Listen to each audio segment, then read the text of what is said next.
Mgeu. Yes. Mixona xin'wana lexi nga hlangana xo la khoneni. Xi basi ngopfu xa ka mani xixiya. A ni swi tivi na mi problem va lawani se vo ti chuzela pheti color leyi. Va chuza muhlovo. Vo chuza ku va tshuka kumbe va basa. Loko va nga chuzi swilo swimbirhi va tima. Va fana na mina na n'wina. Mara a va vi original. Munhu u fanele a ti dyondzisa ku va original evuton'wini. Eh. Swa borha ku u tshuka xikandza u tima matsolo na swikokolo. Ni vula ku loko tixopo to pfala ta mafurha va ya nghena kwihi? Yo. Hayi swona ni nga swi tivi. Phela ku ya va mhaka phela. Yin'wanyani kulungu. Vatswari va dyondzisa na vana ku tshuka. Phela na le xikolweni loko se swi vutisiwa ku loko u kula u lava ta va yini? Xiyimo laha mahlweni. When I grow up, I want to be red. Yo.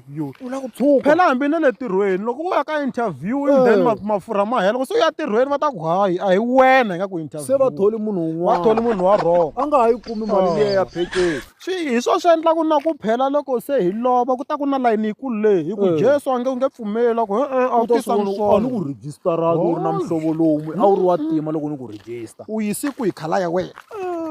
Va swi dangerous. Ti ta vuya ngopfu se va dyondzisa na vana va vona. Va ndle ku dyondzisa na vana se swi kwatisaka.